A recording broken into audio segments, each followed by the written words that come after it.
Psychological Problems Relating to Criminal Confessions of Innocent Persons. An essay by Thomson Jay Hudson. My theme tonight is hoary with frost of centuries, and the question that it presents is as mysterious as any of the many that have presented themselves for solution by students either of forensic medicine or of experimental psychology. My only hope is that I may be able to say something that is not as venerable with antiquity as the theme itself. It is not my purpose, however, to formulate a new scientific dogma, but merely to suggest a method of study of a subject that is as important as it is ancient, and is as vital today as it ever has been in the history of criminal jurisprudence. If, therefore, I shall at any time seem to be dogmatic, I beg pardon in advance. It is well known to every student of forensic medicine that, from time to time in the history of criminology, cases have been reported of criminal confessions made by persons who have subsequently been proven to be entirely innocent. Read before the Medico-Legal Society, May 16, 1900, in joint session with the Psychological Section. I will not weary you by extensive citations of particular instances, for every student of medical jurisprudence is familiar with the facts and their legal aspects. I have, however, selected one typical case, because it embraces all the psychological features which I shall undertake to examine. In the course of a learned discussion of the legal phases of this class of cases, Mr. Wills, in his able treatise on circumstantial evidence, epitomizes the case referred to in words following. A very remarkable case of this nature was that of the two Booms, convicted in the Supreme Court of Vermont in September term, 1819, of the murder of Russell Colvin, May 10, 1812. It appeared that Colvin, who was the brother-in-law of the prisoners, was a person of weak and not perfectly sound mind, that he was considered burdensome to the family of the prisoners, who were obliged to support him, that on the day of his disappearance, being in a distant field where the prisoners were at work, a violent quarrel broke out between them, and that one of them struck him a violent blow on the back of the head with a club, which felled him to the ground. Some suspicions arose, at that time, that he was murdered, which were increased by the finding of his hat in the same field, a few months afterwards. These suspicions in process of time subsided, but in 1819, one of the neighbors having repeatedly dreamed of the murder, with great minuteness of circumstances, both in regard to his death and the concealment of his remains, the prisoners were vehemently accused and generally believed guilty of the murder. Upon strict search, the pocket-knife of Colvin and a button of his clothes were found in an old open cellar in the same field, and in a hollow stump, not many rods from it, were discovered 2 nails and a number of bones believed to be those of a man. Upon this evidence, together with the deliberate confession of murder and concealment of the body in those places, they were convicted and sentenced to die. On the same day they applied to the legislature for a commutation of the sentence of death to that of perpetual imprisonment, which as to one only of them was granted. The confession now being withdrawn and contradicted, and a reward offered for the discovery of the missing man, he was found in New Jersey and returned home in time to prevent the execution. He had fled for fear that they would kill him. The bones were those of an animal. The prisoners had been advised by some misjudging friends that, as they would certainly be convicted, upon the circumstances proved, their only chance for life was by a commutation of punishment, and that this depended on their making a penitential confession, and thereupon obtaining a recommendation to mercy/it is, as before remarked, useless to multiply illustrations of this class of cases, since every lawyer and every physician present, who was familiar with the literature and history of criminal jurisprudence, will recall to mind enough instances to fill a volume. Moreover, all will agree that a great majority of such confessions have been simply inexplicable. It is true that some cases have been recorded where it has been found that the confession was made to shield some dear friend or relative, who was really the guilty party. Other cases have been noted where it was suspected that the accused was tired of life, and resorted to confession of guilt as the easiest way of ridding himself of a burden too grievous to be borne. In the days when the rack was the great instrument of judicial inquiry, it was, perhaps, natural to suppose that some confessions were made in order to obtain temporary release from torture, although, as I shall presently show, this should not be considered as a valid explanation in cases where the crime charged was punishable by death. Again, it is well known that confessions have often been made under promise of judicial leniency, and in some instances, where circumstantial evidence was strongly presumptive of guilt, it may be supposed that the promise was the moving cause of confession, even when the party was actually innocent. These and other cognate causes may sometimes be invoked to account for sporadic cases of criminal confessions by innocent persons, but when they are all taken into account, the fact remains that the great bulk of such confessions are, or have been until recently, utterly inexplicable. That I am not exaggerating when I say that the great bulk were shrouded in impenetrable mystery will abundantly appear when it is remembered that thousands and scores of thousands of the best-known cases were those of persons who were accused of witchcraft. All the other known cases were, in point of numbers especially, comparatively insignificant, although many of them were apparently well authenticated. The witchcraft cases, however, present 2 points of vantage in this discussion. The first is in that when a person confessed herself guilty of witchcraft, she must be presumed to be an innocent person until it is judicially or scientifically determined that there is such a crime as witchcraft. That, of course, was not difficult in the good old days, but we may now safely assume that a confession of the crime of witchcraft was a clear case of a criminal confession by an innocent person. The second point of vantage is that such cases point definitely to the fact that it is a purely psychological question with which we have to deal. When innocent children and reputable women confess to crimes, the penalty for which is the most horrible form of death, we may know that they believe what they say. Knowing this, we also know that it is a mental state or condition which we have to diagnose. In attempting this diagnosis, it must be remembered that the psychological principles which apply to one case are equally applicable to all. I have said that the victims of witchcraft prosecutions evidently believed that their confessions were veridical. This is unquestionably true. We must, therefore, find a psychological principle under which a perfectly innocent person may be made to believe that he is guilty of a capital crime, and, so believing, be made to confess the crime, knowing that immediate death is the inevitable result of the confession. To that end we must find, first, a universal psychological law, applicable to all persons alike, conditions being equal, under which an innocent person can be compelled to believe that he/has committed a capital crime. Secondly, we must find another universal law under which a condition of mind may be induced in which death loses its terrors. It is, perhaps, superfluous to remark that under the old psychology such laws could never have been discovered. But most of those here present will anticipate me when I say that the new psychology reveals just what we are looking for, and the law of suggestion is the salient feature of our theme. This law was discovered a European scientist, and, as it was first formulated, it was to the effect that persons in a hypnotic state are constantly amenable to control by the suggestions of others. Later on, the law of duality of mind was formulated, and as a working hypothesis a sharp line of demarcation was drawn between the already recognized 2 states of consciousness. I need not dwell upon the supreme potency of suggestion, for every student of psychic phenomena is aware that a subject may be made to believe himself to be a dog or a devil, the spirit of a deceased person or a living person other than himself, and that he will carry every suggestion to its logical conclusion so far as it is physically possible. It follows that he may be made to believe that he is guilty of crime. All that is necessary is that the suggestion be made with strength, vigor, and persistency. Reason is dethroned, experience counts for nothing, the evidence of the senses is impeached, the center of control over the dual mental organism is displaced, and as long as this subjective state continues, or as often as it is renewed, the subject is dominated by the central idea embraced in the suggestion. We have now found the law for which we were in search, namely, the law under which an innocent person can be compelled to believe that he is guilty of a capital crime. The conditions under which this seemingly impossible state of affairs can be brought about must now be considered. To those not fully acquainted with the various phases of subjective states and conditions, but have learned a little of the common phenomena of hypnotism, the solution of the problem will seem to be referable to a condition of profound hypnosis. This, however, will be seen to be totally inadequate when it is remembered that when criminal confessions are made by innocent persons they always seem to be in full possession of their normal faculties. Neither of these suppositions, however, is correct. That is to say, it does not require a condition of profound hypnosis to render a subject suggestible, nor is any subject in full possession of his normal faculties when he is suggestible, that is, suggestible in the degree required for the production of the phenomenon under consideration.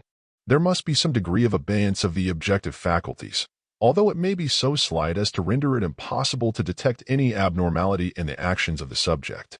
How slight a cause is sufficient to render a subject suggestible, many here present can doubtless testify if they will recall their experiences. For instance, it is well known that when anyone visits a dentist's office for the purpose of having an aching tooth extracted, in 9 cases out of 10 the pain will cease the moment he enters the operating room.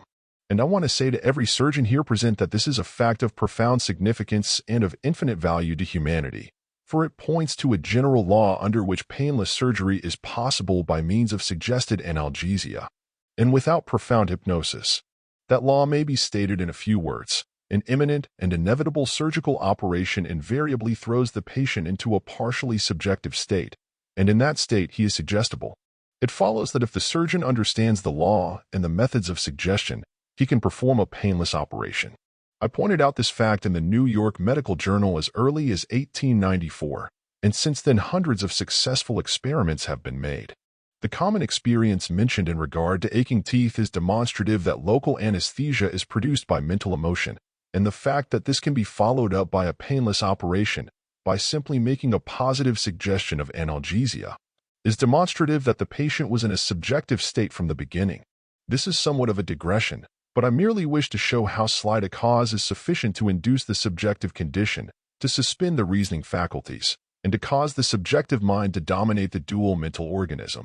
The observation and experience of every physician and surgeon will at least bear me out in the assertion that fear and dread, especially of imminent and inevitable death, will induce the subjective condition, and that painless death is, under this law, the rule among all sentient creatures.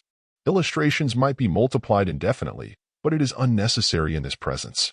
It will be sufficient to recall the well-known fact that criminals, after all hope has fled, and the death sentence has been pronounced, invariably lapse into a state of profound indifference and meet death with stoical fortitude, often with cheerful alacrity. Every student of psychic phenomena is aware of the extreme facility with which a sensitive subject may be thrown into the subjective condition. Thus, Abbe Faria was accustomed to hypnotize his subjects by gazing upon them for a few moments and then suddenly shouting, "Dormes," sleep, in authoritative and strident tone of voice. Charcot performed the same feat by flashing a Drummond light into the eyes of his patients, and others have induced profound hypnosis by suddenly sounding a Chinese gong. In short, it is well known to all hypnotists that sudden fright is a potent agency for the induction of the subjective condition. What is more to our present purpose, however, is the fact that a never-failing emotional agency for the induction of the subjective condition is the dread or fear of imminent and inevitable personal calamity. It may be set down as axiomatic that nature is ever kind to the victim of the inevitable, and this is true whether it is inevitable death or an inevitable surgical operation. Where the two conditions of imminence and inevitability are present, the rule is invariable. It is nature's compensation for her prodigality of life and the universality of death made necessary by the process of organic evolution. The apparent cruelty of the law that all must die is mitigated in the only way possible, namely, by universal immunity from pain during the process of dissolution. And this immunity is made possible by the spontaneous induction of the subjective condition upon the near approach of the King of Terrors. Even the soldier in battle experiences this immunity, not only from pain when struck by a bullet, but from all fear of death while the battle lasts. And, if mortally wounded, he treads the inevitable path without fear and without regret. I think we may now safely assume that we have found the second universal law which we have been seeking, namely, the law under which a condition of mind may be induced which robs death of its terrors. It seems like a work of supererogation to point out formally the application of these laws and principles to the cases under consideration.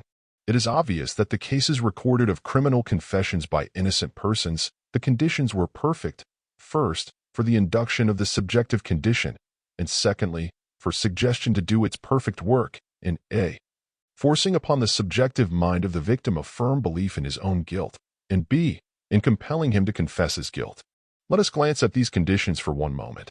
The first factors to be considered are the accusation, the arrest, and the imprisonment. These alone in the case of an innocent person would be sufficient to induce a feeling of terror and despair and a dread of impending death. For it must be remembered, as a factor of profound significance, that in all the cases recorded, so far as I am aware, the crimes charged were punishable by death.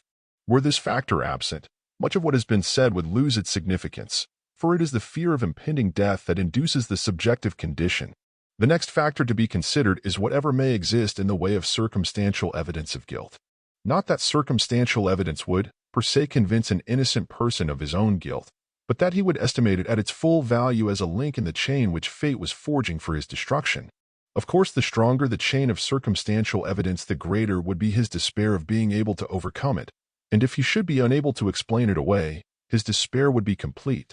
Death would stare him in the face, and every condition necessary to the induction of the subjective condition would be present and active. All this, however, would be insufficient to induce a confession of guilt, or a doubt in his own mind as to his innocence. In addition to all this, there must be a strong, vigorous, affirmative suggestion of guilt coming from another.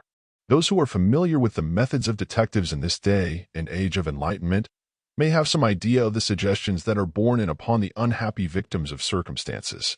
Fortunately, we are not left entirely to conjecture as to the methods employed in the golden days agone, for we have at least one concrete example on record which typifies all the rest, ancient and, probably, modern. It occurred in the days of Cotton Mather. In President Andrew D. White's great work on the warfare of science with theology, he gives a very graphic account of the New England persecutions for witchcraft, and in speaking of the confessions that were common in those days, he says, "Confessions of witchcraft abounded, but the way these confessions were obtained is touchingly exhibited in a statement afterwards made by several women. In explaining the reasons why, when charged with afflicting sick persons, they made a false confession, they said, 'By reason of that sudden surprisal, we knowing ourselves altogether innocent of that crime, we were all exceedingly astonished and amazed, and consternated and affrighted even out of our reason, and our nearest and dearest relations. Seeing us in that dreadful condition, and knowing our great danger, apprehending that there was no other way to save our lives, out of tender pity persuaded us to confess what we did confess. And indeed that confession, that it was said we made, was no other than what was suggested to us by some gentlemen, they telling us that we were WHY, and they knew it, and we knew it, and they knew that we knew it, which made us think that it was so. And our understanding, our reason, and our faculties almost gone, we were not capable of judging our condition. As also the hard measures they used with us, rendered us incapable of making our defense, but said anything and everything which they desired, and most of what we said was in effect a consenting to what they said. Here, then, we have a typical example of perfect antecedent conditions, and of the most effective method of producing the result. We have the arrest of innocent persons, the imprisonment, the accusation of a crime, punishable by death, the dethronement of reason, the vigorous suggestion, so strongly enforced as to cause the belief of guilt in the minds of the victims. And we have the consequent confession. I submit that no student of experimental psychology of the present day, knowing all that is known of the law of suggestion, and practiced in the methods of enforcing a false suggestion, could formulate a set phrase of speech more perfectly adapted to the purpose than the one we have quoted. When we add to that form of words the dominating personality of the gentlemen inquisitors, the constant iteration and reiteration of the charge of guilt, the exhortation to open confession as a recipe for curing the ills of the soul in this world, and a fire insurance policy for the next, we can readily see that if they had not confessed and believed in the verity of their confession, it would have constituted an exceptional case, a suspension, in fact, of a law of nature. It may be objected that the witchcraft cases presented exceptionally favorable conditions not present in the closing hours of the 19th century, and, consequently, not applicable to any possible case in current history. To this it may be replied that it is fortunately true that the witchcraft cases are not likely to be repeated in the future. It is also true that the conditions were exceptionally favorable, and that the victims were mostly women and children. But the law is the same in all cases, and it will readily be seen that the law and the reasoning are as applicable to the case cited at length in the beginning of this paper as it is to the witchcraft cases. The latter predominate in numbers, it is true, but it must be remembered that all those cases are free from doubt, for the reason that when a party confesses to the crime of witchcraft we know that she is innocent. But we do not know how many innocent men have been hanged in consequence of confessions of guilt. It must also be remembered that subsequent proof of innocence is the exception, so that the preponderance of witchcraft cases may not be nearly so great as appearances indicate. These remarks apply to modern times as well as to the time when a bare confession was considered conclusive evidence of guilt. And this must be my excuse for thrusting an apparently obsolete question upon the attention of this society. It is true that in this country the corpus delicti must be established before anyone can be punished for murder, and it has been held that the prisoner's confession, when the corpus delicti is not otherwise proven, is insufficient for his conviction. But it has also been held that when the corpus delicti is otherwise established, the prisoner's confession is sufficient. I think, however, that later decisions require further corroborative evidence. Be this as it may, we will assume that the latter, and more humane rule, prevails. Assuming this for the sake of the argument, it would seem that all possible safeguards had been thrown around this class of cases. But this idea will be dispelled when it is remembered that even the corpus delicti can be established to the satisfaction of our courts and juries by a very slight degree of circumstantial evidence.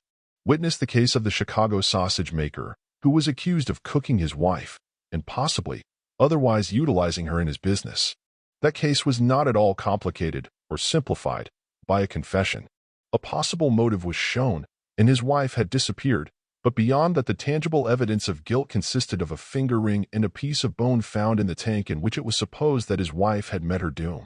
Does anyone imagine that if he had confessed the crime, the finger ring and the piece of bone would have been called into requisition? The evidence in that case, establishing the corpus delicti, was curiously parallel to that in the Booms case quoted. In the latter case, a motive was shown, and the supposed victim had disappeared.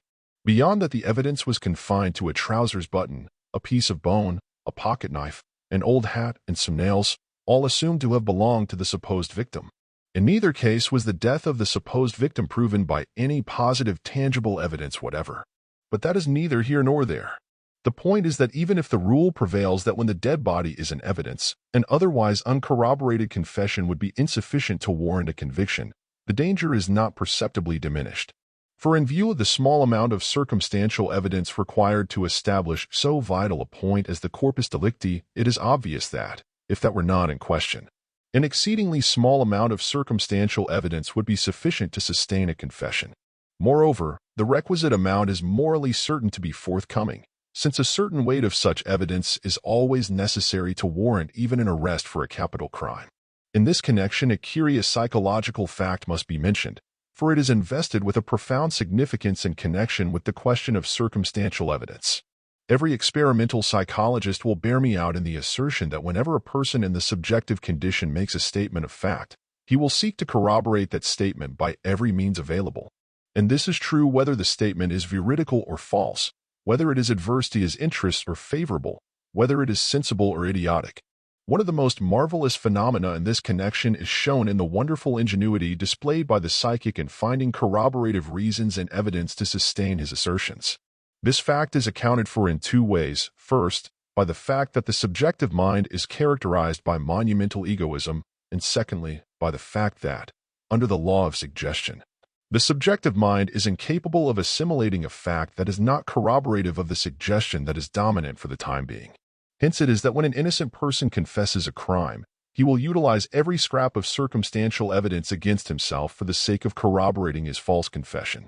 It will now be seen that, in the admission by courts of justice of confessions of guilt by persons charged with capital crimes, there is constant and imminent danger of being led into that greatest of all judicial misfortunes, the capital punishment of an innocent person. If that humane and merciful maxim of the law is to prevail, that it is better that 10 guilty men should escape than that one innocent person should be punished, a rule of evidence must be adopted, forbidding the consideration, under any circumstances, of confessions by persons charged with capital crimes. And the first step in that direction should be the abolition of what is known, in the parlance of criminal detectives, as the sweating system, that system under which a detective is turned loose upon a person charged with murder, and allowed to browbeat him into a confession before he has a chance to employ counsel. It matters nothing that the rule prevails excluding the confession if the party is not cautioned that all he may say will be used against him on the trial, for the psychological condition necessary to secure a voluntary confession can just as well be induced by a shrewd detective after such a warning as before. Everyone who is familiar with the system alluded to will bear me out when one say that the facilities are just as available today for inducing the psychological conditions necessary for securing a confession of guilt from an innocent person, as they were under the inquisitorial system of days of medieval superstition. These remarks, as before intimated, apply exclusively to confessions of capital crimes, for it is not certain that the psychological conditions which we have been considering could be induced in cases not involving the life of the accused. That is to say, it is not certain that the subjective state could be induced in criminal cases by anything less than the fear of death or of physical torture. As in all other cases where the line of observation is new, much must remain in doubt as to the limit of application of the law of suggestion to criminal confessions. But I think we are even now warranted in assuming that the following fundamental principles are reasonably well established. 1. The dread of impending death will cause certain persons to enter, spontaneously, The subjective condition. 2. In the subjective condition, the subject is constantly amenable to control by the power of suggestion. 3. A strong suggestion, vigorously enforced by a dominant personality upon a person in the subjective condition, will cause the latter to believe in its absolute verity and to act upon it in all essentials as though it were true, even though the suggestion be contrary to fact, reason, experience, and the evidence of the senses. 4. Finally, the proposition that works back to the foregoing and invests it with perennial importance to courts of criminal justice is that, assuming the constancy of nature, whatever power, faculty, or limitation belongs to any one individual must exist, potentially, in every member of the human family.